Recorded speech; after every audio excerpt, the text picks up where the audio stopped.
Kita mulai, Bu. Bismillahirrahmanirrahim. Assalamualaikum warahmatullahi wabarakatuh. Innal hamdalillah nahmaduhu wa nasta'inuhu wa nastaghfiruh wa na'udzu billahi min shururi anfusina wa sayyiati a'malina. May yahdihillahu fala mudilla lahu wa may yudlil fala hadiya lahu. Asyhadu an la ilaha illallah wahdahu la syarika lahu wa asyhadu anna Muhammadan abduhu wa rasuluhu. Allahumma salli wa sallim ala nabiyyina Muhammadin wa ala alihi wa sahbihi ajma'in. Ya ayyuhalladzina amanu taqullaha haqqa tuqatih wa la tamutunna illa wa antum muslimun. Amma ba'da, fa inna asdaqal hadithi kitabullahi wa khairal hadi hadi Muhammadin sallallahu alaihi wa alihi wasallam wa syarrul umuri muhdatsatuha wa kullu muhdatsatin bid'ah wa kullu bid'atin dhalalah wa kullu dhalalatin finnar. Jamaah sekalian rahimani wa rahimakumullahu ta'ala. Alhamdulillah, kita bersyukur kepada Allah tabaraka wa ta'ala di pagi hari yang berbahagia ini kita bisa hadir kembali di majelis yang mubarak ini.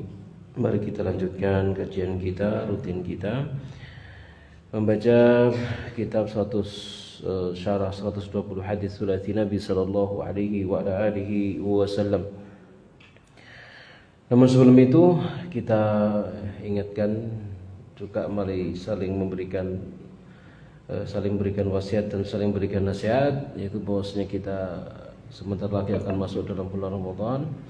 Maka hendaknya kita senantiasa mempersiapkan diri kita zahiran wa batinan, mempersiapkan batin kita dengan taubat dan tazkiyatun nafas, membersihkannya dari dosa dan penyakit-penyakit hati.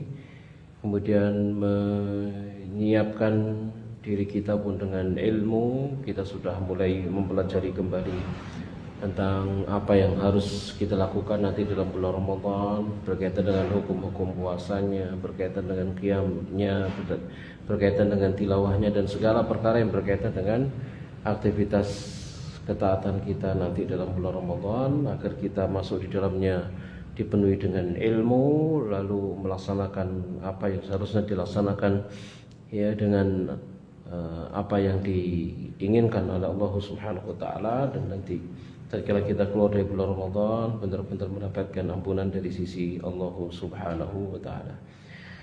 Amin ya rabbal alamin. Materi kita di pagi hari ini sampai pada as-sulasiyatul hadiyatu wal khamsun. Hadis sulasi nomor 51, thalathun takallamu fi al-mahdi. 3 golongan orang atau 3 orang yang mereka berbicara di dalam buaian, yakni masih bayi, mereka berbicara. Dalam hal ini ya akan kita baca hadis yang lumayan panjang, hadis riwayat Imam Muslim, juga diriwayatkan Imam Al-Bukhari, Imam Ahmad, ya jelas sanadnya adalah sahih, yaitu hadis an Abi Hurairah radhiyallahu taala anhu, dari Abu Hurairah radhiyallahu taala anhu, ani Nabi sallallahu alaihi wa alihi wasallam, dari Nabi sallallahu alaihi wa alihi wasallam, di mana Nabi sallallahu alaihi wasallam bersabda, lam yatakallam fil mahdi illa thalathatun, tidak berbicara di dalam buaian kecuali 3. Ya, maksudnya di sini adalah dari kalangan Bani Israel.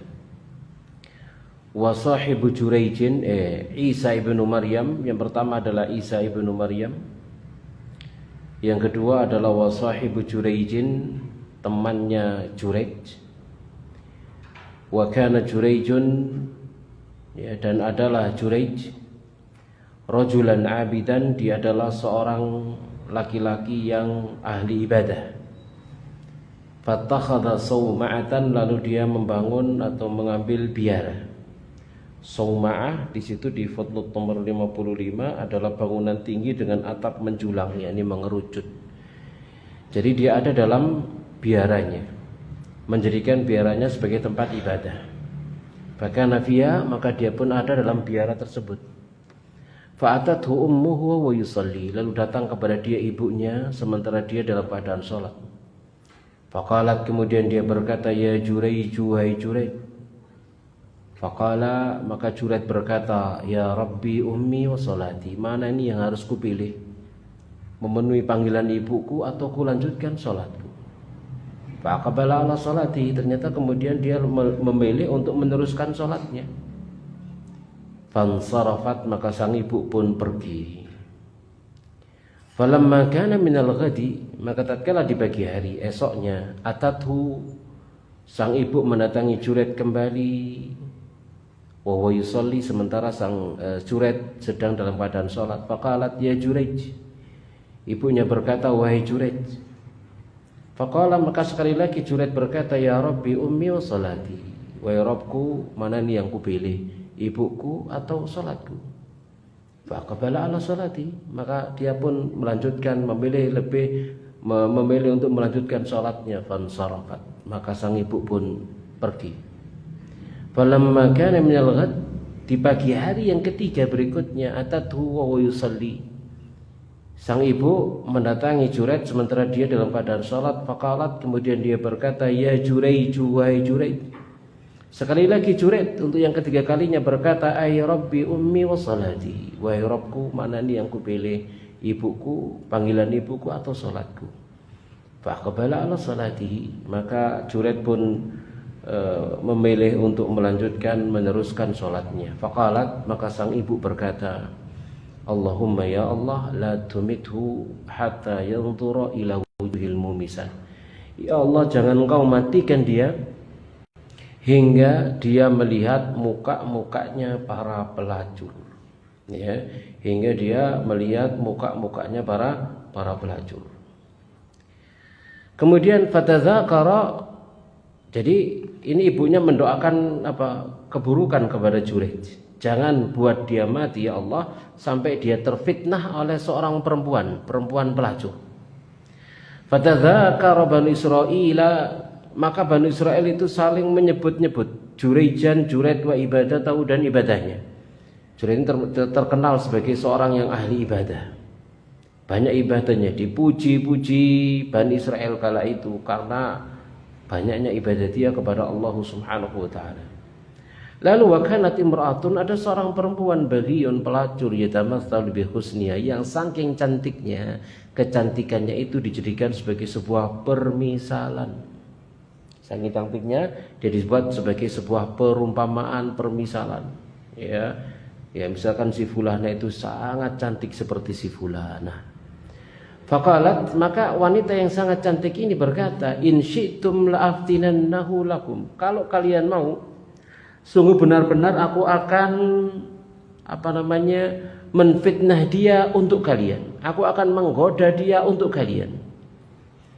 Qala, maka Nabi bersabda, fata'arradat lahu, maka wanita itu pun merayu dan menggoda Jurej. Falam yaltafit ilayya, dan Juret yang ahli ibadah ini terus meneruskan ibadahnya dan dia tidak menoleh sama sekali kepada perempuan tersebut.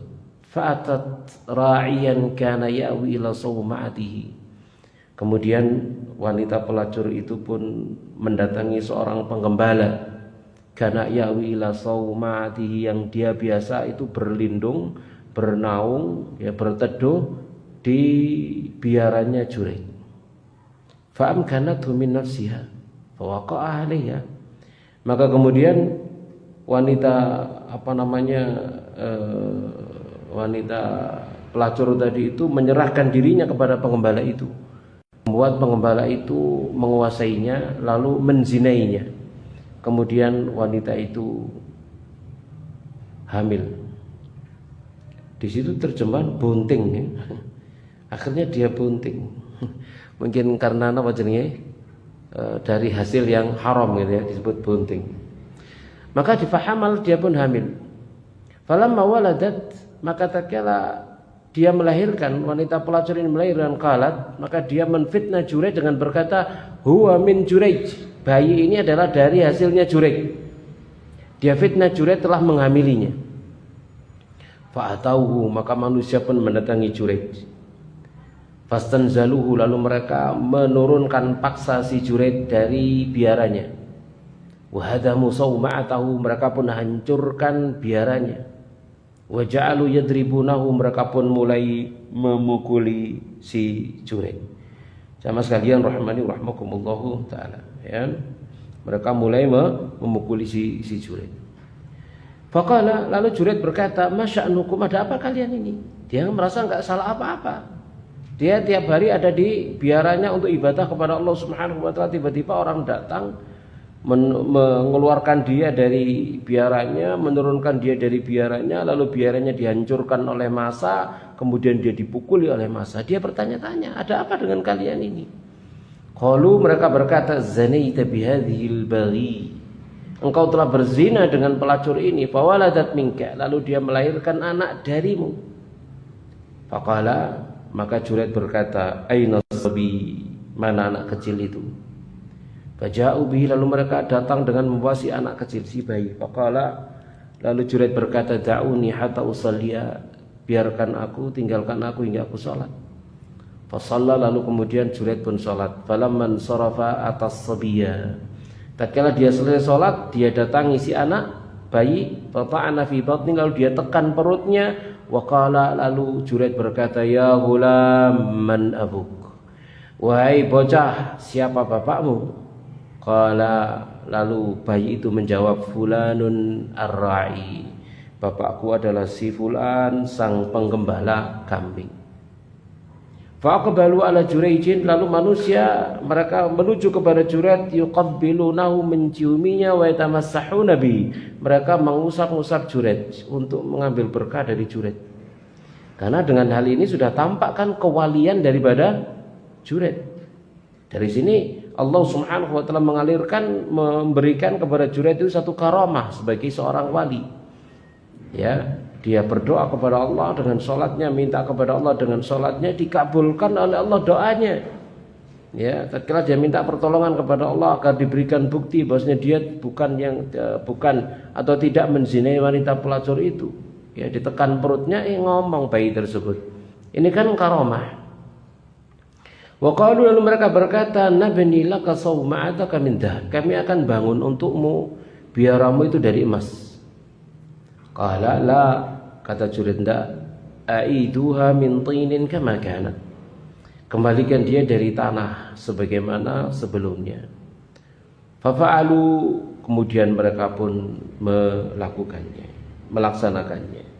Jamaah sekalian rahmani rahimakumullahu taala. Kemudian masih belum berakhir hadis ini, Nabi SAW menjelaskan, wa baina sabiyyun yarda'u min ummih, dan tatkala ada seorang bayi atau anak, ya bayi, dia menyusu ibunya. Famarra rajulun rakibun ala dabbatin farihatin wa syaratin hasanatin, lalu lewatlah seorang laki-laki, seorang pengendara di atas hewan tunggangan yang mewah, megah lagi menawan.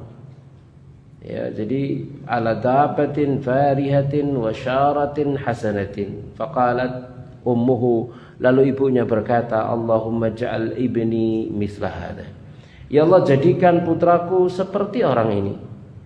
Fatarakathat, ya, lalu bayi yang lagi menyusu itu dia tinggalkan puting susu ibunya. Wa aqbala ilaihi, lalu kemudian bayi itu menuju laki-laki yang tadi yang ibunya berdoa semoga dia menjadi seperti laki-laki itu. Fanadhara ilaihi, lalu dia melihat kepada laki-laki itu. Faqala, lalu bayi ini berkata, Allahumma la taj'alni mithlahu, ya Allah, jangan engkau jadikan aku seperti dia. Thumma aqbala ala thadihi, lalu kemudian dia balik menuju puting susu ibunya. Faja'ala yartadhi'u, lalu dia pun mulai menyusu ibunya. Ya, faja'ala Rasulullah sallallahu alaihi wasallam wa yahki irtida'ahu bi isba'i sababa fi fammi, dan Nabi tatkala menceritakan ini sambil beliau mempraktekkan gitu ya, dengan beliau menghisap jari telunjuk beliau di mulut beliau sallallahu alaihi wasallam. Faja'ala yamusuha, beliau pun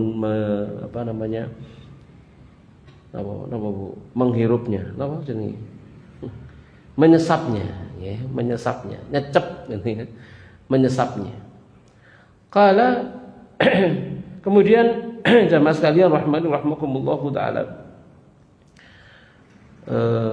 mana tadi, wa marru bijariyatin, kemudian mereka melewati seorang budak perempuan, wahum yadribunaha, sementara mereka memukuli budak perempuan ini. atau wanita, seorang wanita ya, kemudian apa jenenge, dia berjalan menuju mana tadi?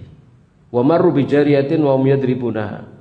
Jadi mereka melewati seorang perempuan sementara mereka sedang memukuli perempuan tersebut, atau budak perempuan mereka sedang memukuli budak perempuan tersebut. Wa yaqulun, lalu mereka berkata zanaiti wa sarakti. Kamu telah berzina, kamu telah mencuri.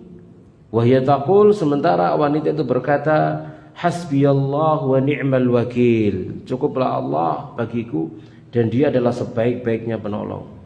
Faqalat ummuh, maka ibunya bayi ini berkata, Allahumma la taj'al ibni mithla, ya Allah jangan kau jadikan aku seperti wanita itu. Fataraka radha', maka bayi itu pun meninggalkan susu ibunya. Wa nadhara ilaiha, lalu dia melihat kepada wanita tersebut. Faqal, lalu dia berkata, Allahumma ja'alni mithlaha, ya Allah jadikan aku semisal dengannya. Sama sekalian rahimani rahmakumullahu taala. Kemudian yang berikutnya fahuna kata raja al hadis faqalat, kemudian di sanalah keduanya mengulang pembicaraan. Ya, artinya ibu ini heran dengan kelakuan bayinya. Didoakan agar menjadi seperti Lalika itu, dia enggak mau. Didoakan agar tidak menjadi seperti perempuan itu, kemudian anaknya enggak mau. Ya. Kemudian dia berkata faqalat halqa, kata dia halqa. Di situ disebutkan halqa maknanya adalah Allah menimpakan sakit di lehernya. Ya, ini semoga Allah, ya ini ungkapan ya, ungkapan yang tidak dimaksudkan tujuannya, maknanya bukan maksud, tapi sekedar ungkapan keheranan, ketakjuban gitu ya. Marra rajulun hasanul hay'ah faqultu Allahumma ja'al ibni mithlah. Lewat seorang laki-laki yang bagus kondisi dia, lalu aku berkata, ya Allah jadikan putraku seperti dia. Fakulta, lalu kamu mengatakan, Allahumma la taj'alni mithlah, ya Allah jangan jadikan aku seperti dia. Wa marru bihadil amati, lalu mereka lewat dengan membawa budak perempuan ini. Wa hum yadribuna wa yaquluna zanaiti wa sarakti. Mereka memukuli budak wanita itu, lalu mereka berkata, engkau telah berzina, engkau telah mencuri. Fakultu, lalu ku katakan, Allahumma la taj'al ibni mithlah, ya Allah jangan kau jadikan putraku semisal dengan dia. Ternyata kamu berkata fakulta Allahumma ja'alni mithlah, ya Allah jadikan aku orang yang semisalnya. Kala, maka bayi tadi itu pun berkata kepada ibunya, dia berkata, sama sekalian rahmani rahmakumullahu ta'ala, inna dzakar rajul, sesungguhnya laki-laki itu ya adalah kana jabbaran, dia adalah orang yang sombong, orang yang sewenang-wenang, orang yang zalim. Fakultu Allahumma la taj'alni mithlahu, ya Allah jangan kau jadikan aku semisal dengan dia. Wa inna hadhihi yaquluna laha, dan sungguhnya orang ini, wanita ini, mereka berkata kepadanya, zanaiti wa lam tazni, engkau berzina padahal dia tidak berzina. Wa sarakti wa lam tasrik, ya mereka berkata engkau mencuri padahal dia tidak mencuri. Fakultu Allahumma ja'alni mithlaha, lalu aku katakan, ya Allah jadikan aku orang yang semisalnya. Jamaah sekalian rahimani rahmakumullahu taala. Maka dalam hadis ini Nabi Shallallahu Alaihi Wasallam menyebut 3 orang yang berbicara di dalam buaian. Yang pertama dari mereka adalah Nabi Isa alaihi salatu wassalam. Ya, di mana Nabi Isa alaihi salatu wassalam ini termasuk Nabi Ulul Azmi dari kalangan para rasul. Siapa Bu? Ulul Azmi itu Nabi Nuh, Nabi Ibrahim dulu, Nabi Ibrahim, kemudian Nabi Musa, Isa dan Muhammad sallallahu alaihi wa alihi wasallam, ya, secara berurutan. Jadi ini adalah ulul azmi dan Nabi Isa termasuk di antara mereka. Ya. Allah Subhanahu wa taala berfirman tentang mereka ini dalam ayat Asy-Syura, surah ayat 13, syara'a lakum minad dini ma wassa bihi Nuhan walladzi awhayna ilayka wa ma wassayna bi Ibrahim wa Musa wa Isa an aqimud dina wa la tatafarraqu fi. Ini dalil ulul azmi, di mana Allah Subhanahu wa taala telah syariatkan untuk kalian bagian dari agama apa yang telah Dia wasiatkan kepada Nabi Nuh, yang telah kami wahyukan kepadamu Muhammad sallallahu alaihi wasallam, dan apa yang telah kami wasiatkan kepada Ibrahim, Musa dan Isa, agar kalian menegakkan agama dan kalian jangan terpecah belah, ya. Ini ayat yang berbicara tentang ulul azmi, Nabi Nuh, Ibrahim, Musa, Isa, dan Nabi kita Muhammad sallallahu alaihi wasallam, ya. Dan Allah Subhanahu wa taala telah mengabarkan tentang hal itu, yaitu bicaranya Nabi Isa saat beliau ada dalam buayan ibundanya, yakni Maryam. Allah Subhanahu wa taala berfirman, fa'atat bihi qaumaha tahmiluh. Maryam pun datang dengan membawa Isa yang menuju kaumnya. Maryam itu menggendongnya. Lalu kaumnya berkata, ya Maryam, laqad ji'ti syai'an fariya, sungguh engkau telah datang dengan melakukan sesuatu yang sangat-sangat mungkar. Ya akhta Harun, wahai saudarinya Harun. Di situ kita jelaskan Maryam dipanggil saudara perempuan Harun karena ia seorang wanita yang saleh seperti kesalehan Nabi Harun alaihissalatu wassalam. Itu maksud daripada ya akhta Harun, bukan dia saudaranya Harun, saudarinya Harun. Maka abuki imra'asau'in, tidaklah bapakmu itu orang yang buruk. Wa makanat ummuki baghiyan, tidak juga ibumu adalah seorang pelacur. Dari mana kamu melakukan hal ini? Kamu tidak punya keturunan jelek seperti ini. Atasmu itu adalah orang-orang baik-baik, orang-orang saleh-salehah semuanya. Lalu Maryam fa'asyarat ilaihi, memberikan isyarat kepada Isa yang masih bayi. Qalu, mereka berkata, kaifa nukallimu man kana fil mahdi sabiyya? Bagaimana kami akan bicara dengan anak kecil, bayi, ya, yang masih ada dalam buayan?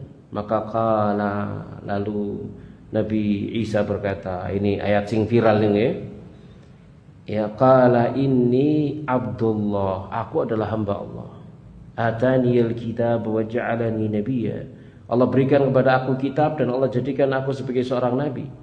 Wa ja'alani mubarakan aina ma kuntu, Allah jadikan aku diberkahi di mana saja aku berada. Wa usani bis salati waz zakati ma dumtu hayya, dan Allah wasiatkan kepada aku untuk salat, zakat selagi aku masih hidup.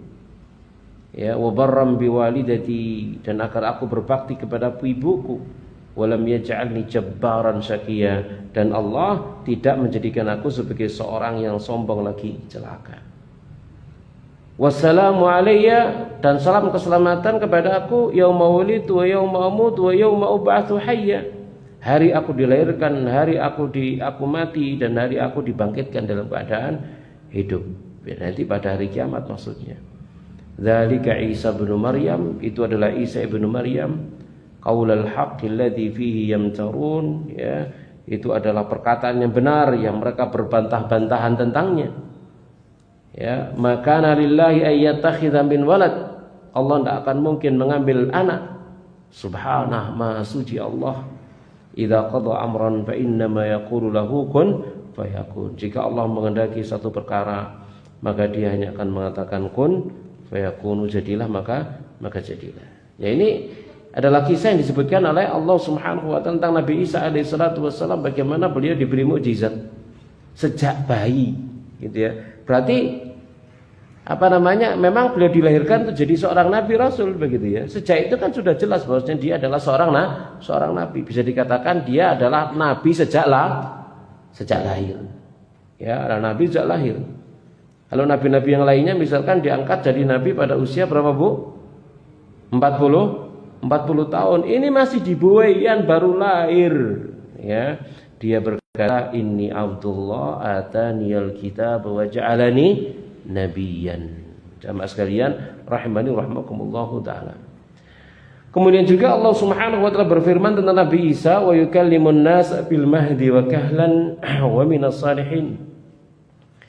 Dan dia berbicara dengan manusia dalam buayan dan ketika sudah dewasa, dan dia adalah termasuk orang-orang yang saleh. Dalam surah Ali Imran ayat yang ketiga, ya. Dan ini kata mu'alif di sini adalah ucapan di dalam buayannya. Adapun ucapan di masa dewasanya, ya, di masa dewasanya, yakni kuhulah, itu masa 30 sampai 50 tahun. Di masa dewasanya, ya, maka berada di akhir zaman. Kurang Z, Bu, Di akhir aman deh. Di akhir apa? Zaman. Ya. Saat beliau turun dari langit ke dunia lalu menghancurkan salib, membatalkan jizyah. Ini yang dimaksud dengan wa yukallimun nasa fil mahdi wa kahlan nanti. Jadi tatkala beliau itu diangkat, jamaah sekalian rahmani rahimakumullah taala ya, tatkala beliau diangkat usia antara 30 sampai 50 tahun itu diangkat ke langit, nanti di akhir zaman turunnya pancet. Sudah berapa ratus tahun, Bu? Ribuan tahun. Enten nggih? Sudah ribuan tahun beliau diangkat hidup di langit dan itu tidak berubah. Ya, tatkala turun nanti si enom ya. Tatkala nanti turun itu masih muda. Jangan dibayangkan 1000 tahun lebih dari 1000. Sak piro dawane jenggote ngono ya. Jadi bayangno ngono Bang ya. Ini sudah perkara gaib. Ya, karena dia diangkat ke langit, hidup di langit, maka kehidupannya adalah kehidupan seperti kehidupannya para malaikat. Kemudian jamaah sekalian rahmani rahimakumullah taala, yang berikutnya mana tadi? Wa idz 'allamtuka belum ya. Kemudian beliau turun dari langit ke dunia lalu menghancurkan salib, membatalkan jizyah. Saat itu Nabi Isa tidak akan menerima jizyah. Pilihan kepada orang kafir itu hanya masuk Islam atau mati. Kalau tidak mau masuk Islam diperangi. Itu nanti pilihan yang diajukan oleh Nabi Isa di akhir zaman. Karena tidak lagi ada jizyah, tidak diterima sudah jizyah. Jizyah itu kan harta upeti yang diambil dari orang kafir zimmi, yang mereka tidak mau masuk Islam tapi mau tunduk di bawah hukum Islam. Nanti di akhir zaman Nabi Isa tidak menerima hal itu. Nabi Isa akan hanya menawarkan Islam titik, tidak mau Islam mati. Itu nanti di akhir zaman ya. Dan tidak mau menerimanya. Dikarenakan beliau tidak akan menerima kecuali Islam dan seorang muslim tidak membayar jizyah. Nah, turunnya dimaksud telafalnya dengan berdasarkan Al-Quran dan Sunnah Rasulullah Shallallahu Alaihi Wasallam. Namanya turun itu dari mana, Bu? Dari atas langit. Sebagaimana Rasul sallallahu alaihi wasallam bertemu dengannya tatkala Isra, tatkala Mi'raj. Maka bagaimana mungkin menjadi seorang mukmin orang yang mengingkari kitab Allah dan sunnah Rasulnya? Betapa jauhnya setiap pendusta lagi banyak berbuat dosa di rahmat Allah Subhanahu wa taala. Jadi ada orang yang mengingkari, ya, ada orang yang mengingkari Nabi Isa alaihissalatu wassalam itu ada di langit sekarang nanti turun ke bumi. Ini turun di mana, Bu? Di Damaskus ya, di masjid di Menara Putih, di masjid di Damaskus sana, di Syam ya. Ya kemudian ketika beliau itu turun, lalu datang waktu sholat, beliau tidak jadi imam, tapi jadi makmum. Yang jadi imam adalah Mahdi. Ya, Al-Mahdi, Imam Mahdi yang jadi imam saat itu. Ngimami Nabi Isa, menunjukkan bahwa Nabi Isa lagi turun di akhir zaman tidak bawa syariat baru. Yang dia bawa adalah syariat Nabi kita Muhammad sallallahu alaihi wasallam. Allah Subhanahu wa taala berfirman dalam surah Al-Maidah 110, "Idz qala Allah", saat Allah berfirman, "Ya Isa bin Maryam, wa Isa bin Maryam, uzkur nikmati 'alaika wa 'ala walidatik." Ingat nikmatku kepadamu dan nikmatku kepada ibumu. "Idz ayyadtuka bi ruhil qudus", saat kukuatkan kamu dengan Jibril. "Tukallimun nasa fil mahdi wa kahlan", engkau bicara kepada manusia dalam buayan dan saat dewasa. "Wa idz 'allamtukal kitaba wal hikmah wat taurata wal injil", saat ku ajari kamu Alkitab, hikmah, Taurat dan Injil. "Wa idz takhluqu minat tini ka hay'ati at-tayri bi idzni", saat engkau membuat dari tanah seekor makhluk kayak burung dengan izinku. "Fatanfukhu fiha", lalu engkau tiupkan roh padanya. "Fatakunu tayran bi'idni", lalu dia jadi burung dengan izinku. "Wa tubri'ul akmaha wal abrasa bi'idni", engkau sembuhkan penyakit sopak ya, penyakit sopak ya dengan izinku ya. Dan botak gak ditambahi, sopak, botak ya. Oh kano ya. Orang yang berpenyakit sopak, ya, sopak. Jadi akmah wal abraso, ya biizni, ya. Kalau orang buta ya itu ada. Di waktu kamu menyembuhkan orang yang buta sejak dalam kandungan ibu dan orang yang berpenyakit sopak, ya. Wa itukhrijul mauta, saat engkau keluarkan orang yang mati biizni dengan izinku, yakni menghidupkan orang mati dengan izin Allah Subhanahu wa taala. Yang buta sejak lahir dihidupkan, yang kena sopak, ya kusta, ya di napa jenenge yang bayi lahir dihidupkan aja Bu. Buta sejak lahir dibuat melihat, ya. Yang kena kusta disembuhkan, yang mati dihidupkan. Wa id kafaftu bani Israila anka, dan tatkala aku cukupi Bani Israel darimu, irji'tahum bil bayyinat, saat kau datang kepada mereka dengan membawa bukti. Faqala alladziina kafaru, lalu berkata orang-orang kafir minum dari mereka, in hadza illa sihrun mubin, tiadalah ini melainkan sihir yang nyata. Ya, jadi itu kejadian-kejadian yang ada pada diri Nabi Isa alaihissalatu wassalam. Ya jamaah sekalian rahmani rahmakumullahu taala. Yang di dalam ayat tadi itu Isa berkata, ini Abdullah, aku adalah Abdullah, aku adalah hamba Allah. Ini adalah bantahan kepada orang-orang Nasrani yang mereka mengatakan bahwasanya Nabi Isa adalah anak Tuhan, kata mereka. Ini kan pelecehan kepada Allah Subhanahu wa taala. Ya.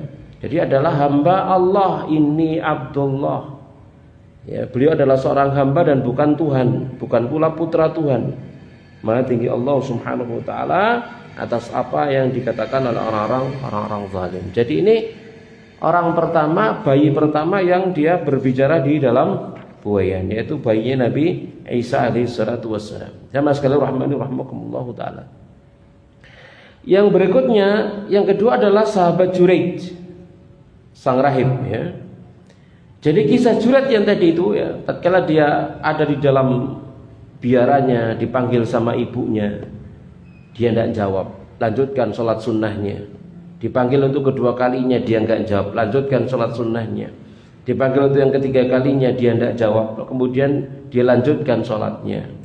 Ya, lalu ibunya berdoa keburukan kepada putranya yang soleh ini, yang abid ini, didoakan keburukan oleh ibunya. Maka ini menunjukkan sejumlah faidah yang kata mu'alif saya akan menyebutkan secara ringkas, dikarenakan pembicaraan tentangnya telah berlalu pada tempat yang lain. Yaitu diantaranya adalah bahwa menjaga kesucian diri termasuk bagian dari karakteristik keimanan. Nanti itu doanya siapa? Ibunya apa? Allahumma la tumittu hatta yanzura ila wujuhil mumisat. Ya Allah, jangan kau matikan dia hingga engkau melihat kepada muka-mukanya para pelacur. Ya. Jadi ibunya ini ya masih sayang begitu ya. Doanya cuma jangan kamu biarkan mati dia sampai dia melihat mukanya pelacur. Gitu ya. Kenapa? Karena selama ini dia hidupnya di mana, Bu? Di biara, wis ibadah tok, gak ngurusi menungso. Ya enggak, pokoknya di hari-harinya dia hanya ibadah saja, enggak ngurusi dunia. Ya ibunya berdoa, ya, agar apa? Dia melihat wajah-wajahnya pelacur.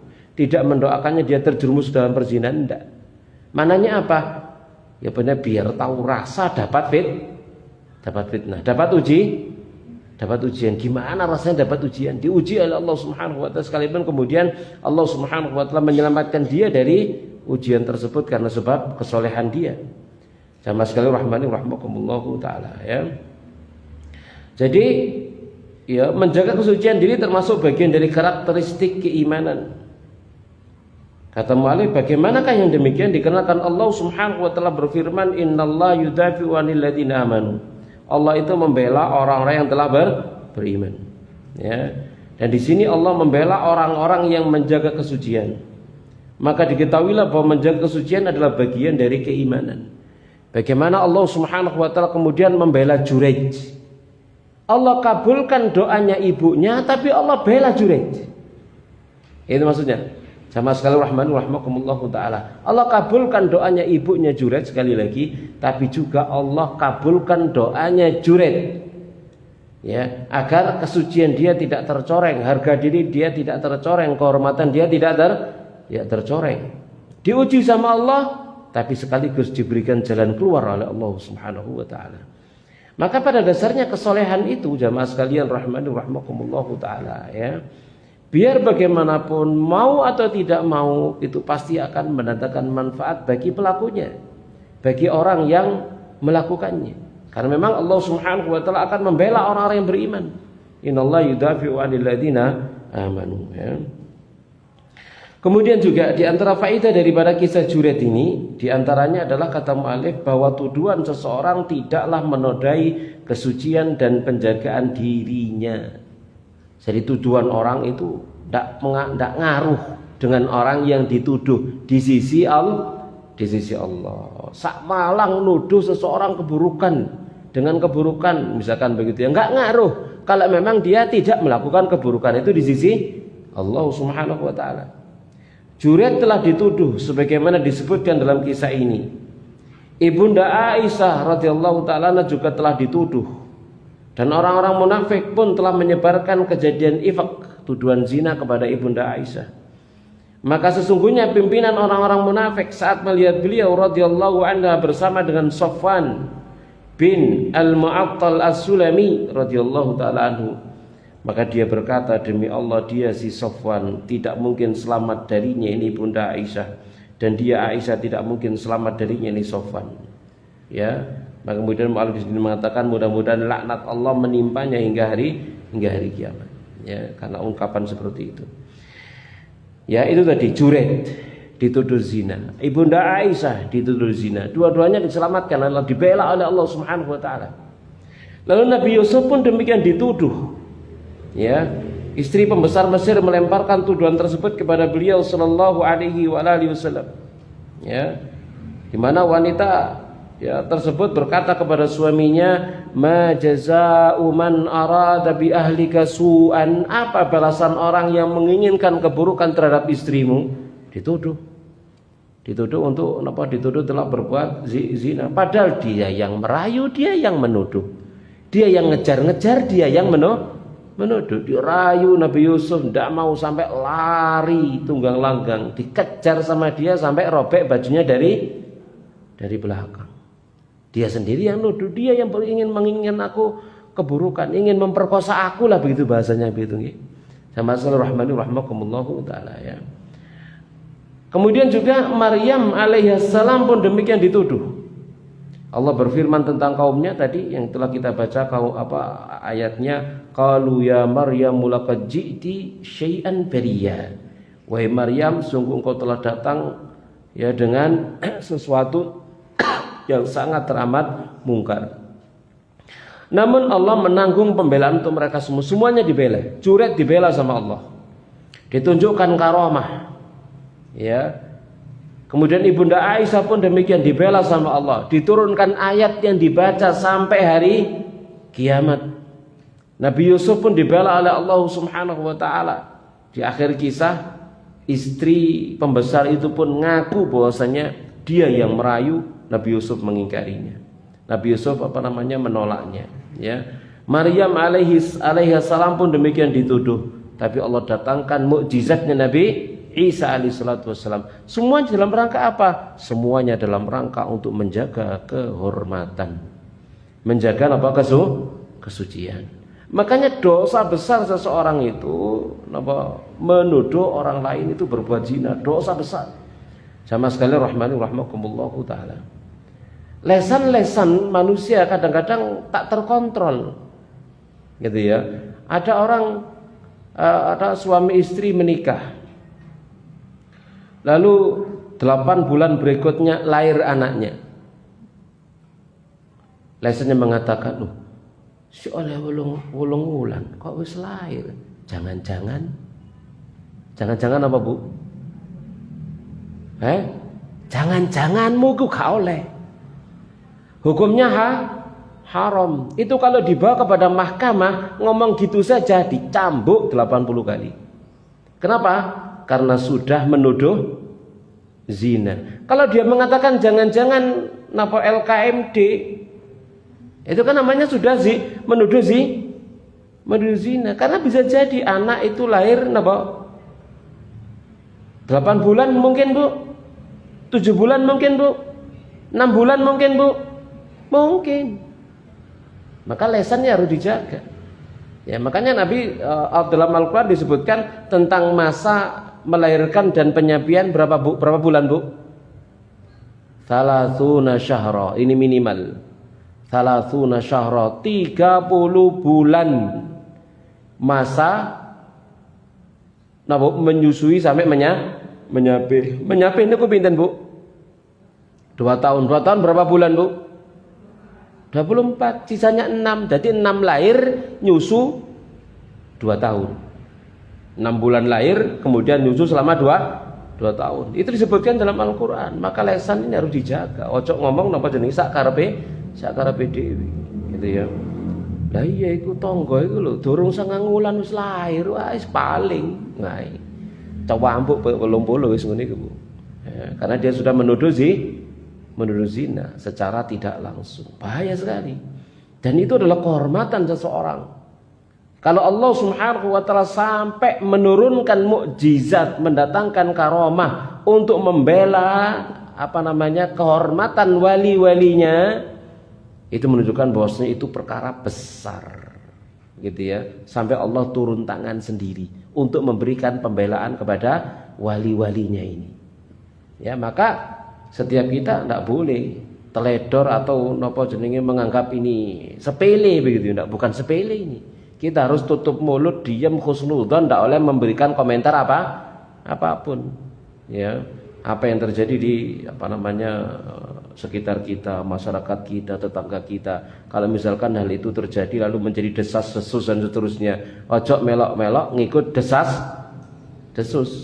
Ya, harus kita menghentikan, stop, ini haram hukumnya. Apa yang kalian bicarakan berarti sudah menuduh zina orang lain, ya. Dan ini dosa besar. Ya, jamaah sekalian rahimakumullah taala, ya. Kemudian yang berikutnya, faedah dari kisah Juret ini dan doa ibunya diantaranya adalah selayaknya orang tua berhati-hati dari mendoakan keburukan kepada anak-anaknya. Karena doa orang tua itu manjur, mustajab. Mana lebih mustajab, Bu? Doanya ibu kepada anaknya atau doanya bapak untuk anaknya? Ibu atau bapak, Bu? Yakin? Yakin, Bu? Yang lebih mustajab ibu ini apa bapak nih? Yakin, Bu? Napa dalile coba? Nabi SAW mengatakan dalam hadisnya, salah satu da'awatin la turad, 3 doa yang enggak ditolak. Yang pertama, da'watul walid li waladihi, doanya bapak untuk anaknya. Walid niku lanang ta wedok, Bu? Lek wedok walidah. Ya, da'watul walid li waladihi, doanya bapak walid, orang tua bapak untuk anaknya. Wa da'watul musafir wa da'watus shaim, doanya orang musafir dan doanya orang yang sedang puasa. Ini sama sekali rahimakumullah taala. Ya, intinya adalah ya doanya orang tua. Ya, maka orang tua harus menjaga lisannya. Tatkala dia melihat misalkan anaknya melakukan satu kesalahan, dosa gitu ya, mau wangkel, kesel, sebel, tahan diri, lesan kunci. Jangan kemudian mengatakan kalimat-kalimat sing buruk begitu ya. Saya pernah mendengar ada orang tua, subhanallah, tukaran sama anaknya. Tukaran, padha lanangi. Tukaran, Bu. Lalu bapaknya mengatakan, "Wis kon melarat seumur hidup." Subhanallah. Keluar kata-kata itu. Saya dengar sendiri dengan telinga saya. Subhanallah, kata-kata itu keluar, ya. Tatkala dia mendoakan keburukan kepada anaknya, wis. Kira-kira mandi, Bu? Mandi. Nemen gitu ya. Jamaah sekalian rahimakumullah. Jadi hati-hati anak itu, orang tua. Jangan mendoakan keburukan kepada siapa anaknya. Kaurungan ya anak-anake dewe, ya. Baik.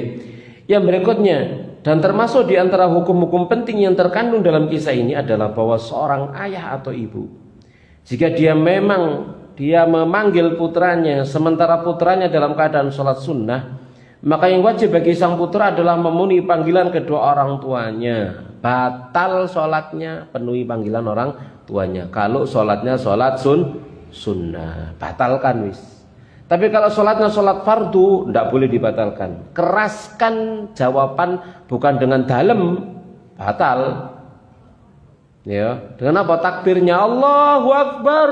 Itu. Sami Allahu liman hamidah. Ketno. Berarti itu lagi sholat fardu. Lagi sujud dipanggil, "Do, subhanallah. Subhanallah." Napa lek sujud subhana rabbiyal a'la gitu ya. Oh, lagi sholat gitu ya. Tapi kalau napa jenenge sedang dalam keadaan sholat sunnah, langsung batal, ndak ono tawar menawar. Lagi sholat ya, "Do, nggih dalem moro wis batal napa sholat sekedap gitu ya. Coplok-coplok ruku." Ya. Seperti itu harus, tidak boleh dibantah, ada tawar menawar sudah. Dan ini adalah satu sudut pandang dalam mazhab Syafi'i dan pendapat Maliki. Oleh karena itulah Imam Muslim berkata pada hadis ini, bab mendahulukan berbakti kepada dua orang tua daripada amal sunnah dengan sholat dan yang selainnya. Taib yang berikutnya, dan termasuk di antara pelajaran-pelajaran daripada kisah Jurayj adalah bahwa sifat hasad, ya, iri dengki adalah sebuah penyakit yang kronis. Maka kaumnya laki-laki ini saat mereka tidak bisa menjadi seperti dia, maka mereka pun hasad kepadanya dan berupaya untuk melakukan kerusakan padanya. Ini jadi ndelok wong soleh ku napa iri gitu ya. Kok soleh sih? Kok gak koyo aku fasik? Ini kan begitu maksud mereka, orang-orang Bani Israel ini. Jadi ndelok wong soleh ku senep.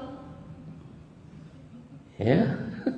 Iri deh ngono Bu ya. Bukan iri, Masya Allah, aku soleh temen, kapan aku koyok ngono kan gitu ya. Ini enggak Bu. Ya. Ini napa jenenge hasate iblis ini ya. Ya, jadi napa jenenge seneng lek ndelok wong niku koyo awake, padha fasike bareng-bareng ngono lho Bu nggih. Ya, bareng-bareng. Begitu. Ya. Jadi dicibir. Wah, ini si iblis temenan nih Bu ya. Jadi misal begini ya, ada napa jenenge di kampung misalkan begitu ya, ada acara napa senam ibu-ibu lek isu gitu ya. Baru ono sing gak gelem teko mau haram. Wah, dicewibir di anu gitu. Mbok yo kaya aku dadi wong sing biasa saja. Ya, dadi wong aja sing luar biasa gitu ya. Ya ini. Saya juga pernah dengar cerita seperti itu. Jadi ada seorang remaja, ya seorang remaja, lalu dia diceritai sama temannya bahwasanya jilbaban itu dia belum berjilbab. Jilbaban itu hukumnya wajib. Dibacakan kepada dia ayat-ayat Al-Qur'annya, ini kewajiban jilbab gitu ya. Lalu sudah dia bertekad untuk jilbab, ngomong sama ibunya, "Bu, Ma, aku pengen jilbaban," gitu ya. Karena ternyata wajib hukumnya dalam Al-Qur'an. Jawab ibunya apa? "Wis tando, ojo macem-macem. Dadi wong wedok ku sing biasa saja," kan gitu ya. Sing biasa saja. Ngono iku modele biasa saja kata dia. Subhanallah. Sama sekali rahmani rahmakumullah taala ya. Gak seneng ana wong saleh salihah. Ya. Dan ternyata seperti itu ada, jamaah sekalian rahimani rahmakumullah taala. Maka tatkala dirinya itu fasik gitu ya, tidak bisa melakukan ketaatan seperti orang yang taat, maka dia pengen mbok ya wong iku mandeg ya taat ngono yo. Wis koyo aku ngene gitu ya. Lalu mereka berupaya melakukan kerusakan padanya dan dikatakan waddat az-zaniyatu allau zanan nasu jami'an. Seorang wanita berzina berharap seandainya seluruh manusia berzina semuanya koyo awake dhewe ngono. Para peminum khamr pengen nek sak kampung kabeh mengombe khamr gitu ya. Kadang-kadang juga ada dalam satu rumah tangga, misalkan bapaknya itu pengen anak-anaknya koyo awake ngono ya. Wis napa nasionalis, liberalis, napa maneh Bu? Gak agamis blas gitu ya. Wis non agamis. Senengi kaya ngono awake, cek bebas napa melakukan segala keinginannya, subhanallah. Jamaah sekalian rahmani rahimakumullah taala. Baik. Lalu faedah yang lainnya di antaranya adalah bahwa sikap tabayun, yakni klarifikasi, tidak tergesa-gesa serta memastikan sesuatu adalah satu perkara penting yang ditunjukkan oleh kisah ini. Kita perhatikan Bani Israel langsung apa Bu? Mengeluarkan juret dari biaranya, menurunkannya, dihancurkan itu biaranya tanpa klarifikasi, nggak tabayun dhisik gitu ya. Seandainya mereka melakukannya maka pastilah juret tidak akan dipukuli dengan zalim. Mereka tidak akan melakukan kesalahan. Ya. Kan apa namanya? Kaidahnya seharusnya itu apa? Lebih baik tidak menghukum orang salah daripada menghukum orang tidak bersalah. Wali. Betul Bu? Betul nggih? Kan begitu harusnya kaidahnya. Seharusnya apa? Lebih baik tidak menghukum orang yang salah daripada menghukum orang yang tidak bersalah, kan harusnya begitu. Jamaah sekalian rahmani rahimakumullah taala. Saniki diwalak-walik ngilek den delok berita niku napa modele ngono saniki ya. Jadi lebih baik napa jenenge menghukum sing nguber maling timbang hukum maling. Ya apa maksudnya niki ya? Heran lek delok berita niki ya. Walak-walik saniki dunya niku muga selamat ya. Yang berikutnya jamaah rahimakumullah taala ya. Jadi harus tabayun dulu ya. Seandainya mereka tabayun tidak akan terjadi hal tersebut. Yang berikutnya, dan bahwasanya termasuk di antara perkara yang bisa membantu ibadah adalah menjadikan suatu tempat khusus yang jauh dari manusia agar seseorang yang ingin fokus ibadah tidak tersibukkan oleh mereka manusia. Ya artinya ya hendaknya kita di rumah kita misalkan ada tempat khusus yang digunakan untuk ibadah ya, untuk ibadah di dalamnya. Tidak campur-campur dengan yang lainnya. Ya, ada mushola khusus di rumah, tempat sholat ya, bagi ibu-ibu tempat sholat wajib di rumahnya, bagi bapak itu adalah tempat apa? Qiyamul lailnya di sana. Kemudian di dalamnya terdapat penetapan adanya karamah dan bahwa karamah itu ada pada umat-umat terdahulu. Umat terdahulu juga ada karamah seperti juret ini ada karamahnya. Berarti dia adalah seorang walinya Allah Subhanahu wa taala. Ya. Jadi ada karamah di mana dia berdoa minta kepada Allah lalu mencet perutnya si bayi itu ngomong ya. Di dalamnya juga terdapat dalil permohonan pertolongan kepada Allah dengan wasilah salat. Ya, istainu bis sabri wassalah, minta tolong kalian kepada Allah dengan apa? Sabar dan salat 2 rakaat. Ya, itu diamalkan oleh para salaf. Ya, tatkala mereka dihadapkan kepada pilihan depan itu laut, belakang musuh, misalkan begitu ya, apa yang dilakukan? Lalu ada di antara mereka yang salat, kemudian dia pimpin anak buahnya lalu naik di atas kuda mereka masing-masing nyebrangi laut dengan kuda-kudanya masing-masing kambang ya, berlari di atas nama Bu lautan tanpa terkena air pun, kering, dalam keadaan kering sampai di daratan sana, padahal nyebrangi nama Bu laut. Itu kan apa? Karomah ya, karomah. Ini tidak bisa dipelajari karomah itu. Kalau karomah bisa dipelajari berarti sihir. Ya. Yang berikutnya di dalamnya juga terdapat dalil bahwa mengusap dan bertabarruk mencari berkah dengan orang-orang soleh adalah perbuatan orang yang perbuatannya tidak bisa dijadikan contoh. Maka orang-orang yang memukuli juret adalah orang yang melakukan perbuatan tersebut. Maka bertabarruk dengan orang-orang soleh adalah sebuah celah menuju kesyirikan dan bid'ah di dalam Islam. Jadi bertabarruk kepada jasad itu hanya pada diri Nabi, tidak pada diri selain Nabi, bahkan tidak pada diri keturunan Nabi. Wis kano tabarukan dengan mereka tidak ada. Kalau takrim, penghormatan, pemuliaan sebagai keturunan Nabi iya, tapi kalau tabarruk tidak. Kalau menghormati, memuliakan iya, tapi kalau tabarruk dengan mereka enggak. Salaman, cium tangan, diwalak-walik, kan begitu ya, ono kare ini diombe dan seterusnya subhanallah. Itu namanya ghulu, berlebihan Ya. Maka tidak ada seorang pun yang ditabaruki dari sesuatu pun dari bekas-bekasnya selain daripada Rasulullah sallallahu alaihi wasallam. Rasulullah semuanya. Gitu ya. Baju Nabi ya ditabaruki, ya selendang Nabi ditabaruki, ya apapun yang pernah bersentuhan dengan Nabi semuanya diambil keberkahan darinya, rambutnya dan seterusnya. Bahkan ada di antara para sahabat itu yang nadai apa Bu? Keringatnya Nabi. Kalau Nabi tidur keringetan eman Bu.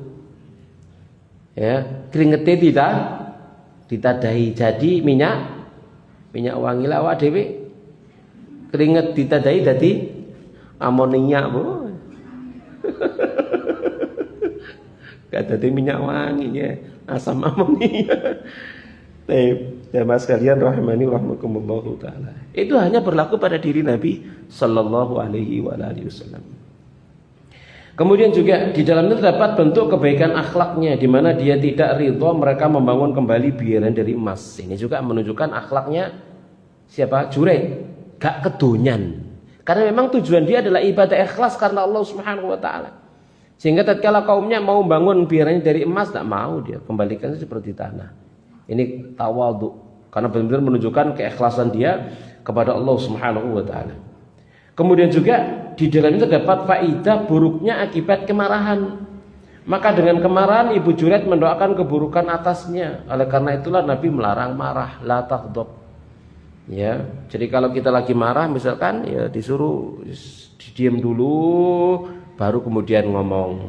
Jangan sampai orang itu ngomong misalkan menasihati anaknya dalam keadaan marah-marah, akhirnya bisa jadi keluar ucapan-ucapan yang tidak diinginkan.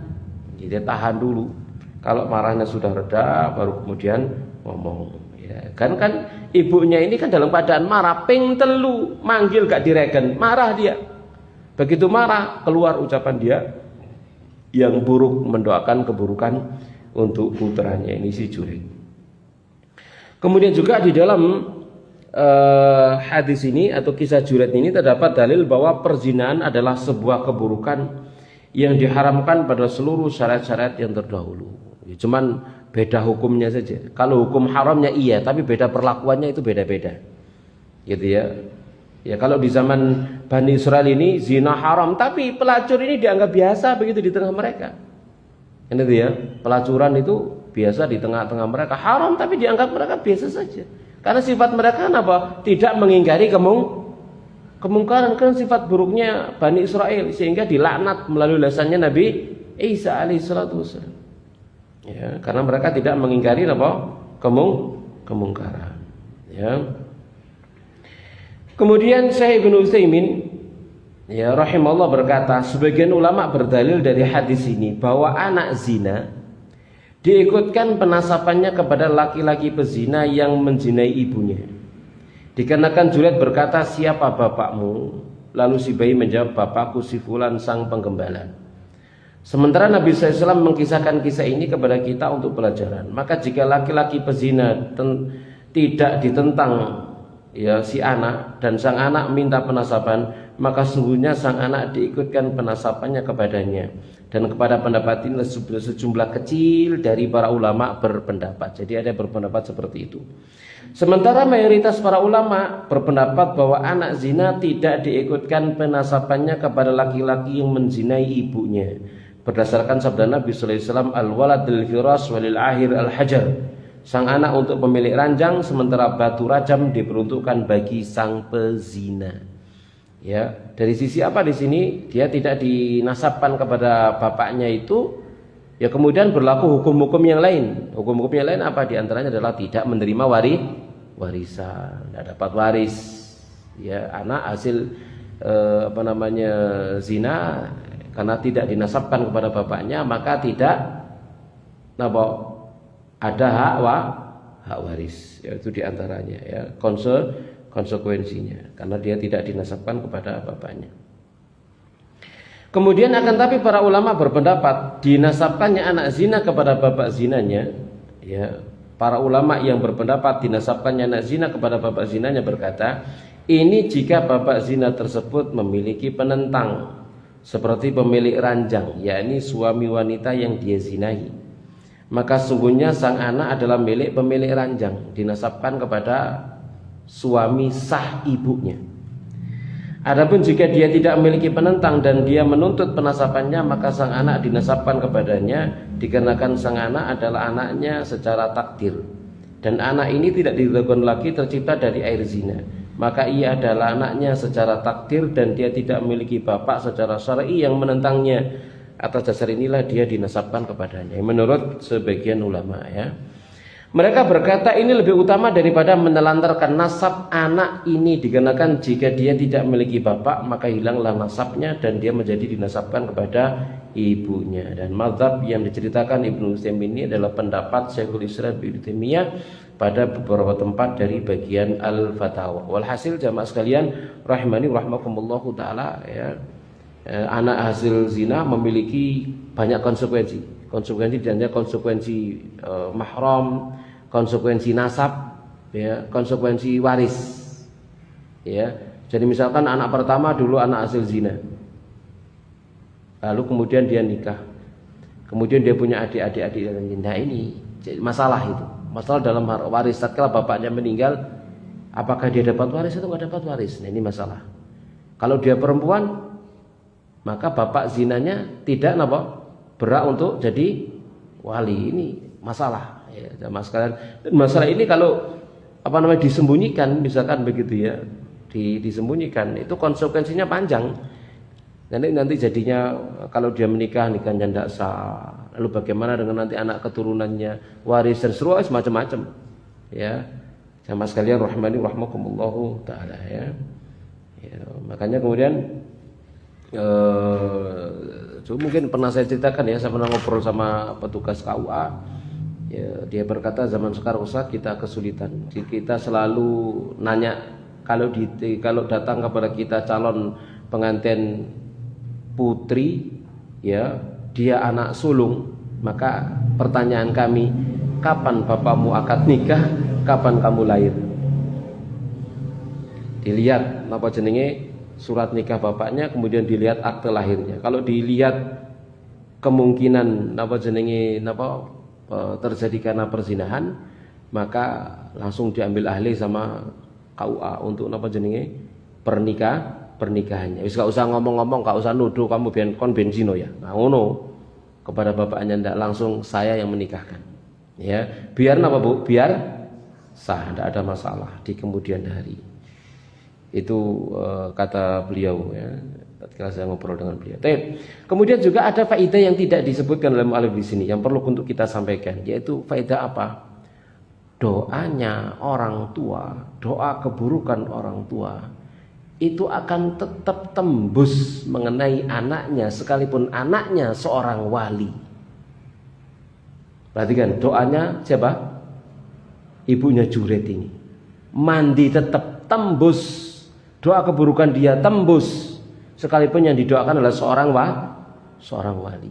Jadi jangan main-main dengan doanya orang tua. Sesoleh apapun seseorang itu, soleh anak gue soleh wis poso tok sampai kuru, salat sampai jeduk, sedekah semua wakeh. Ya, lalu orang tuanya mendoakan dia dengan doa keburukan tembus wis gak ngefek belas Bu. Kesolehan dia, ibadah dia itu kalau sudah orang tuanya mendoakan keburukan. Ya, maka jangan pernah mentang-mentang anak itu dengan kesolehannya sendiri, gitu ya. Lalu kemudian dia berani berbuat durhaka kepada orang tuanya. Kedurhakaan dia kepada orang tuanya itu adalah dosa yang sangat besar yang tidak bisa ditutup oleh amal solehnya. Tidak bisa itu nutup amal solehnya, tidak bisa nutup dosa dia durhaka kepada orang tuanya. Ya. Buktinya diantaranya ini, ya ibunya ngangkat tangan berdoa sekalipun anaknya wali dari wali-walinya Allah tembus dikabulkan oleh Allah tabaraka wa taala doanya orang tua tersebut. Baik. Itu orang yang kedua. Sekarang kita berlanjut dengan orang ketiga. Beliau sallallahu alaihi wasallam bersabda, di saat ada seorang bayi tengah menyusu ibunya, maka lewatlah seorang pengendara di atas kendaraan yang mewah, indah dan mempesona. Ya, kendaraan mewah kata mu'allif bukanlah mobil sebagaimana diketahui, namun ia adalah seekor kuda yang bagus, gesit lagi kuat, termasuk diantara sebaik-baik kendaraan yang ada pada zaman tersebut. Kuda yang tangkas, yang kokoh, yang kuat tidur gitu ya. Atau Zam itu atau kendaraan yang lain apa onta sing wapi ya. Adalah asara al-hasanah, kendaraan dan pakaian. Nah, ucapan bayi kecil ini kata mu'allif adalah sebuah tanda dari tanda-tanda kekuasaan Allah Subhanahu wa ta'ala. Dan tidak ada sesuatu pun yang melemahkan Allah Subhanahu wa ta'ala. Jadi kalau Allah mau, ya Allah bisa jadikan bayi itu ngomong. Gitu ya. Tidak ada yang mustahil bagi Allah Subhanahu wa ta'ala. Jangankan bayi yang memang asalnya nanti bisa ngomong, batu saja bisa ngomong. Ya, batu bisa ngomong. Ya, masalah rahmatullah taala. Rumput-rumput yang bergoyang. Malah judulnya lagu deh. Itu ngomong bertasbih. Walakin la ta'lamun tasbihahum, tapi kalian tidak ngerti apa tasbih mereka. Semut bisa ngomong. Gitu ya. Nabi Sulaiman tapi duduk mamang Ghufran ya. Nabi Sulaiman gitu ya, ngerti bahasain apa? Semut. Gitu ya. Saya sebut nama enggak bopong ya, karena harus disebut namanya itu. Ya biar kaum muslimin tidak tersesat dari jalan Allah Subhanahu wa taala ya. Jadi Nabi Sulaiman mendengar suaranya semut, faham apa yang diucapkan oleh semut. Bangsa burung pun demikian. Nabi Sulaiman bicara dengan burung ababil dan seterusnya. Kalau Allah mau. Ya jamaah sekalian, rahimani rahimakumullahu taala. Dan kalau manusia mendengar ucapan hewan-hewan tersebut, maka hewan tersebut seakan-akan mereka punya akal kalau mereka sudah berbicara. Ya seperti apa namanya burung ababil sih? Burung hudhud. Keliru nggih. Lah kok ngomong ababil kok jenengan meneng mawon. Tapi burung hudhud ya. Jadi burung hud tatkala dia bercerita tentang Bilqis dan sebagainya, dia seperti orang yang berakal, kan gitu ya. Kalau sudah berbicara, dengar pembicaraan dengan mereka, maka seperti orang yang berakal sudah. Ya, itu kekuasaan Allah Subhanahu wa taala. Ya, apalagi bayi yang memang nanti dia akan bisa berbicara. Itu maka kekuasaan Allah Subhanahu wa taala. Allah berfirman, "Yauma tasyhadu 'alaihim alsinatuhum wa aydihim wa arjuluhum bima kanu ya'malun." Pada hari bersaksi atas mereka, lisan mereka, tangan mereka, kaki mereka dengan apa yang dulu pernah mereka perbuat. Ini dalam surah An-Nur ayat 24, dalam surah Fussilat, dalam surah Yasin. Allah menceritakan itu. Kulit akan berbicara, tangan kaki berbicara, semuanya akan berbicara menjadi saksi nanti pada hari kiamat. Bisa berbicara. Sekalipun tidak memiliki lisan. Kan gitu ya. Nabi Daud pun demikian kan begitu ya, batu berbicara kepada Nabi Daud alaihissalatu wassalam, ambil aku, jadikan aku sebagai alat pelempar untuk membunuh siapa Bu? Goliat. Nggih. Jalut, Goliat ya. Nah, untuk membunuh Jalut. Ya. Jadi mendengar bicaranya mereka. Nabi sallallahu alaihi wasallam pun demikian mendengar apa? Salamnya bebatuan. Nabi sallallahu alaihi wasallam sampai ngeneng-ngeneng napa? Ngeneng-ngeneng apa? Pohon kurma, batang pohon kurma yang ditebang yang dijadikan oleh Nabi pijakan untuk berkhutbah. Nabi sudah enggak berkhutbah di atasnya lagi. Dineng-neng nangis dia. Nangis seperti nangisnya anak kecil. Dineng-neng sama Nabi sallallahu alaihi wasallam. Gitu ya. Itu adalah maha kuasanya Allah Subhanahu wa taala. Maka dari kisah bayi yang ketiga ini diambil beberapa faedah. Di antaranya doanya seorang ibu untuk anaknya dengan doa kebaikan. Ya. Doanya seorang ibu untuk anaknya dengan doa-doa kebaikan. Yang banyak mendoakan anak. Ya, yang banyak mendoakan anak secara umum misalkan Rabbana hab lana min azwajina wa dzurriyyatina qurrata a'yun waj'alna lil muttaqina imama. Ya wis itu secara umum wis. Ya. Ya itu banyak kita mendoakan ya. Rabbi ja'alni muqimas salati wa min dzurri ya Allah jadikan aku sebagai golongan orang yang mendirikan sholat, anak keturunanku pun demikian. Doakan itu ya. Tapi jangan mendoakan keburukan. Di antaranya bahwa kekayaan dan kedudukan di dunia bukanlah menjadi sebuah dalil akan kecintaan Allah Subhanahu wa taala kepada seorang hamba. Ya. Jadi harta, kemewahan, kesenangan itu bukan dalil kalau Allah cinta ya, seperti disebutkan dalam surat apa, Bu?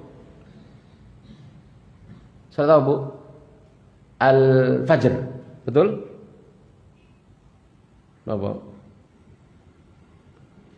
Ya Allah, mesti diwaca dari awal sampai akhir ya. Ya. Jadi kalau mereka berkata kalau Allah memberikan kepada aku harta ya, lalu dia berkata Rabbi akraman wa amma idza mabtalahu faqadara alaihi rizqahu fa yaqulu Rabbi ahanan. Nah itu ya. Dia mengatakan kalau dikasih banyak harta dia mengatakan Tuhanku memuliakan aku. Kalau disempitkan hati dia mengatakan Tuhanku menghinakanku. Dijawab sama Allah, kalla, sekali-kali tidak. Banyaknya harta bukan menunjukkan Allah memuliakannya, sedikitnya harta bukan berarti Allah menunjukkan Allah menghinakannya, sekali-kali tidak. Karena dunia ini bukan ukuran. Allah itu sama sekali tidak memuji dunia, tidak pernah. Bahkan yang ada adalah Nabi mengatakan ad-dunya mal'unah, dunia itu terlaknat. Mal'unun ma fiha, terlaknat apapun yang ada di dalamnya. Illa zikrullah, kecuali zikir mengingat Allah, dan segala apapun yang bisa mendukung untuk zikir mengingat Allah Subhanahu wa taala ya. Kemudian kata mu'allif, laki-laki ini dia berada di dalam sebuah nikmat yang besar, sementara sang bayi tidak berharap keadaannya, karena laki-laki tersebut adalah seorang yang lalim lagi sombong. Ibunya kan delok jelek tok. Delokane sugih tak dungano anakku sugih. Tak dungano koyok wong iku. Nah gitu ya. Dungane kan koyok wong iku seperti dia begitu katanya. Anaknya enggak mau gelem koyok dhek. Ya kenapa? Karena dia adalah orang yang laling, sombong, sewenang-wenang dan seterusnya. Kemudian kata mu'allif, bahkan kebanyakannya kekayaan dan kedudukan memalingkan pemiliknya dari jalan Allah.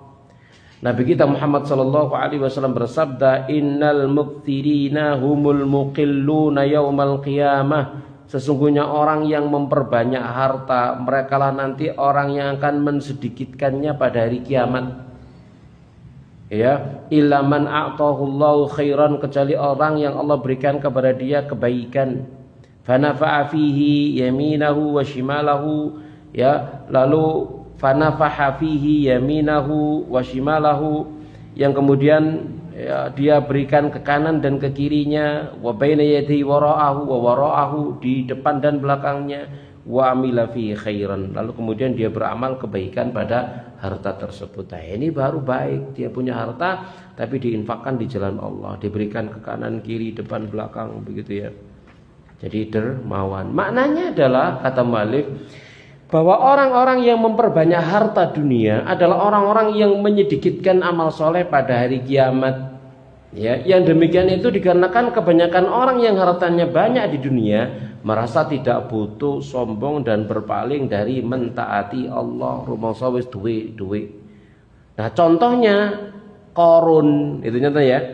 Awalnya dulu miskin, lalu minta didoakan agar kaya. Didoakan kaya, begitu kaya lupa diri, lupa daratan. Lulus jadi wong melarat tapi gak lulus jadi wong sugih. Lulus dulu tatkala dia masih melarat, tapi begitu kaya dia lupa diri, lupa daratan. Bahkan mengatakan ya, apa yang dia punya sekarang itu adalah dari ilmunya sendiri. Tidak ada kaitannya dengan Allah, tidak ada kaitannya dengan anugerah dari sisi Allah Subhanahu wa taala. Ini kan kekurang ajaran begitu. Jadinya sombong malahan. Ya jamaah sekalian rahmani rahmakumullahu taala. Ya, makanya kita ini boleh nggak Bu minta kaya Bu? Boleh nggak Bu? Ya boleh, siapa gak ngarani gak boleh? Ya boleh, bebas. Jaluk nang Allah itu bebas. Jaluk sugih monggo, nah, gitu ya. Jaluk miskin, no. Iya, jaluk sugih monggo, jaluk miskin mo. Ya. Ya, kalau Nabi kan doanya kan begitu, Allahumma ja'alni miskinan wa amitni miskinan wa ba'athni fi zumratil masakin. Ya Allah, hidupkan aku dalam keadaan miskin, matikan aku dalam keadaan miskin. Kemudian apa? Bangkitkan aku di tengah-tengah orang-orang miskin. Tapi kan kita enggak berani dong ngono ya. Dongane kan Allahumma aksir mali wa waladi wa barik li fima ataitani. Ya Allah, perbanyak hartaku, anakku, berkahi aku pada apa yang telah Engkau berikan kepadaku. Lah, dongane ngono ta Bung ya? Iya. Nah, itu juga doanya Nabi kok. Nabi juga mendoakan itu kepada salah seorang sahabatnya. Lalu kita balik domirnya saja. Allahumma aksir malahu waladahu wa barik lahu fima a'taita. Itu doa Nabi kepada salah seorang sahabatnya. Kita balik untuk diri kita domirnya ya, dengan domir mutakallim. Allahumma aksir mali wa waladi wa barik li fima a'taitani. Yang berikutnya jamaah sekalian rahmani rahimakumullahu taala.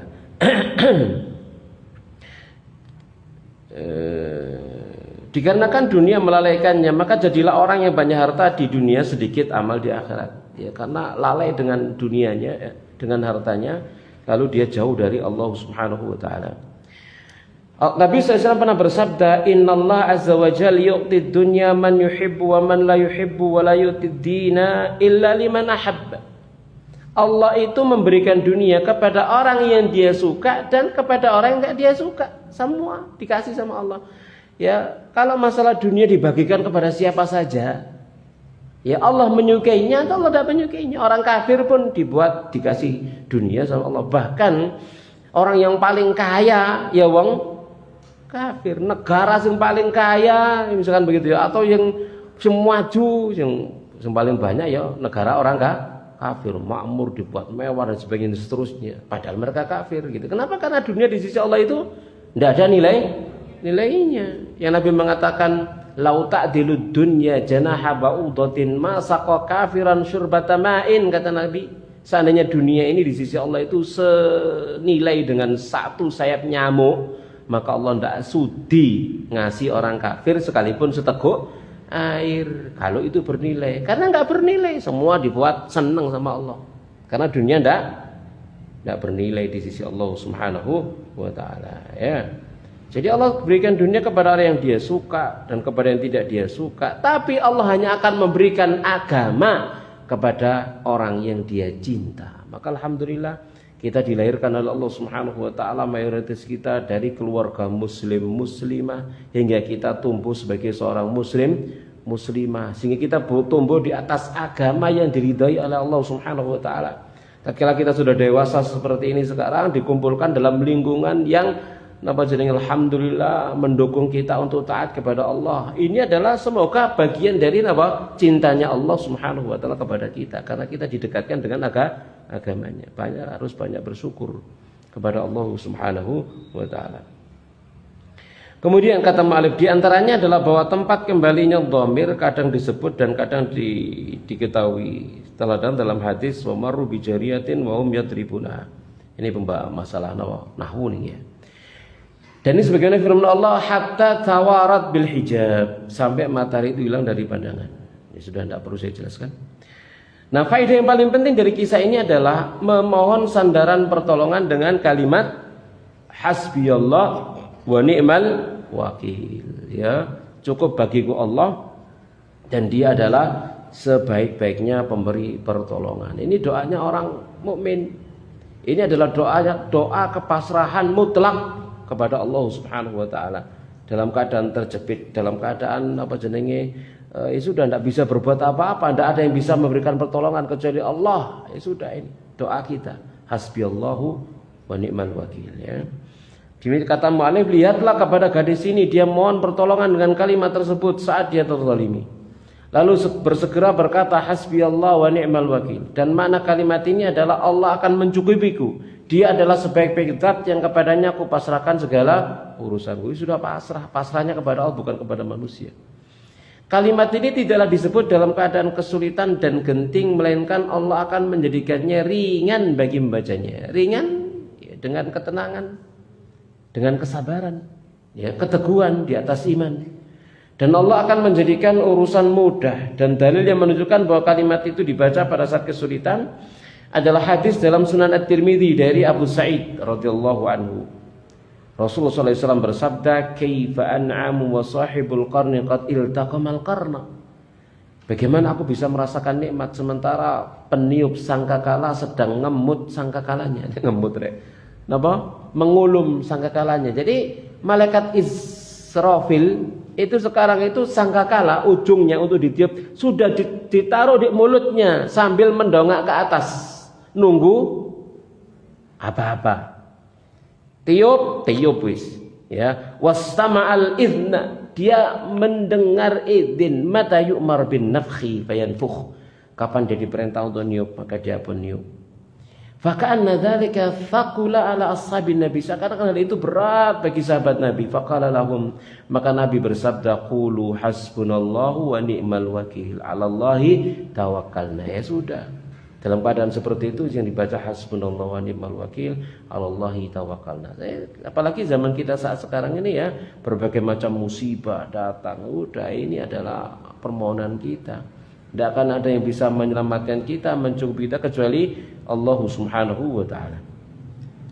Selanjutnya kata mu'alif, Al-Mula Al-Qari berkata, ucapan mereka, apa yang Anda perintahkan kepada kami, maksudnya apa yang harus kami lakukan sekarang atau saat itu atau kapan saja, secara mutlak saat terjadi kesulitan-kesulitan. Ya. Yani maka tatkala Nabi bersabda, idza waqa'tum fil amril 'azim faqulu hasbunallahu wa ni'mal wakil. Jika kalian terjerumus ke dalam perkara besar, ucapkan hasbunallah wa ni'mal wakil. Ya. Dalam perkara besar, menghadapi ujian besar, musibah besar, misalkan begitu ya, terganti apalah gitu ya. Mungkin di tempat kita di mana saja, maka ini kita baca hasbunallah wa ni'mal wakil. Dan sebagaimana dikatakan saat terjadi kezaliman, maka ia juga dikatakan jika dikhawatirkan terjadinya kezaliman. Dari Ummul Mukminin Aisyah dan Zainab binti Jahsh radhiyallahu anhuma bahwa keduanya pernah saling berbangga. Zainab berkata, Allah lah yang menikahkanku dan keluarga kalianlah menikahkan kalian. Ini kebanggaan Zainab binti Jahsh kepada seluruh istri-istri Nabi yang lain. Kenapa istri Nabi yang lain dinikahkan oleh walinya masing-masing? Kalau Zainab yang nikahkan siapa? Allah. Ayat turun dari langit dalam surah Al-Ahzab. Lalu berkatalah Ibunda Aisyah, kebebasanku dari tuduhan zina telah turun dari langit dalam Al-Quran. Nah ini juga Aisyah nggak mau kalah, aku bebas dari zina, dari tuduhan zina, juga dibebaskan oleh Allah, turun ayat dari langit. Sama dengan Zainab, dinikahkan dengan ayat dari langit. Aisyah pun demikian apa? Dibebaskan tuduhan zina juga dari langit. Ya, maka Zainab pun mengaku kalah untuk Aisyah. Kemudian dia berkata, apa yang kau ucapkan saat engkau mengendarai kendaraan Sofwan bin Al-Mu'attal? Dia naik kendaraan Sofwan bin Mu'attal. Sofwan bin Mu'attal menuntun kendaraan tersebut. Apa yang kamu katakan? Ku ucapkan hasbiyallah wa ni'mal wakil. Maka Zainab berkata, engkau telah mengatakan kalimatnya orang-orang mukmin. Ya, jamaah sekalian, rahimani rahimakumullahu taala. Lalu kemudian di sini terdapat pertanyaan pada kisah ini. Lalu bagaimanakah bayi itu berdoa kepada Allah agar Allah menjadikan dia seperti gadis yang terzalimi tersebut? Jawabannya adalah bahwa dia menginginkan kondisinya, bukan musibahnya. Apa kondisinya? Dia menginginkan sirah perjalanannya, penjagaan dirinya, kesuciannya, keistiqomahannya, dan bagusnya dia dalam bersandar dan memohon pertolongan kepada Rabb-nya, dan tidak ingin dinisbahkan kepadanya kebatilan dan kezaliman. Jadi bukan maksudnya ya Allah jadikan seperti dia, dikepuki wong, diseret-seret, itu enggak ngono. Itu ya.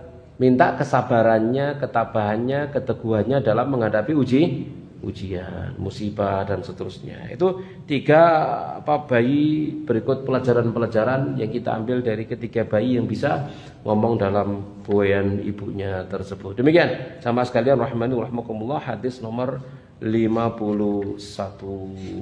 Masih ada waktu sedikit, kita buka tanya jawab. Pertanyaan kita persilakan. Karena panjang ya, langsung saya baca terjemahnya, saya baca kitab aslinya. Ya silakan, Pak.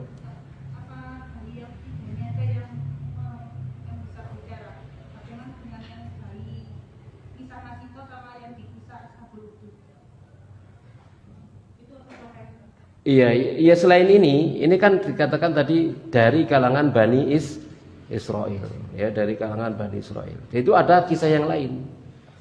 Ashabul Ukhdud itu tatkala ibunya ragu-ragu mau nyemplung ke khandak, ya mau nyemplung ke parit yang dinyalakan api dalamnya, maka sang anak berkata kepada ibunya, isbiri fa innaki alal haqqi, sabarlah kamu, sungguhnya kamu berada di atas kebenaran. Maka dia tersenyum kemudian masuk ke dalam kobaran api tersebut. Demikian juga napa jenenge Masyitatu Firaun. Tukang sisirnya Firaun. Namanya bukan Masyito nggih, Indonesia tambah Siti ya. Siti Masyito. Itu bukan nama, itu pekerjaan, Bu. Namanya siapa? Wallahu alam, sapa sing ngeru. Enggak tahu namanya.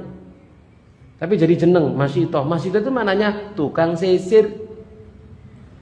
Ya, bukan nama itu nggih. Oh, ini nama Siti Masyito malah. Karena rumah sakit Siti Masyito jadinya ya. Padahal bukan nama, itu pekerjaan. Masyitatu napa Masyitatu Firaun atau Masyitatu ya Masyitatu napa binti Firaun ya dan semacamnya. Ya, itu termasuk di antaranya. Jadi ada yang disebutkan oleh Nabi SAW tadi itu 3. Ya, ada lagi yang dikisahkan tersebut ya, kisah Ashabul Ukhdud dan juga bayinya tukang sisirnya Firaun. Nah,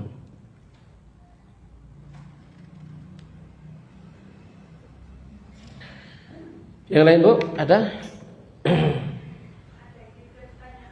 Yeah.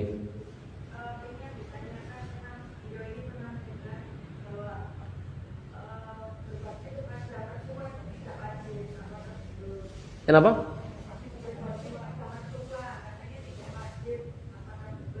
Bakti kepada mertua. Bakti kepada mertua tidak wajib, subhanallah. Bakti kepada suami wajib?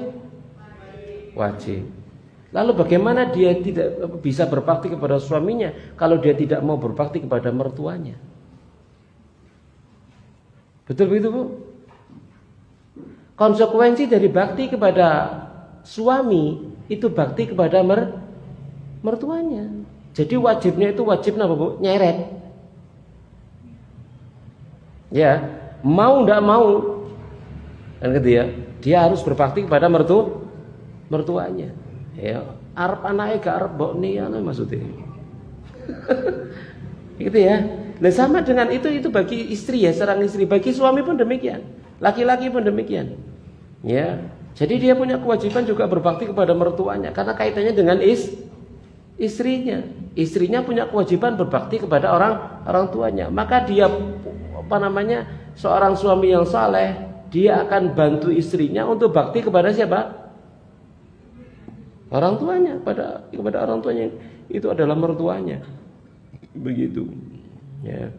Nah, makanya kan mertua itu jadi mahram. Kan betul nggih? Mertua jadi mahram. Ibu mertuanya mahram, bapak mertuanya adalah mahram. Ya. Yang di sana ya yang dulunya adalah tidak mahram sekarang jadi mahram.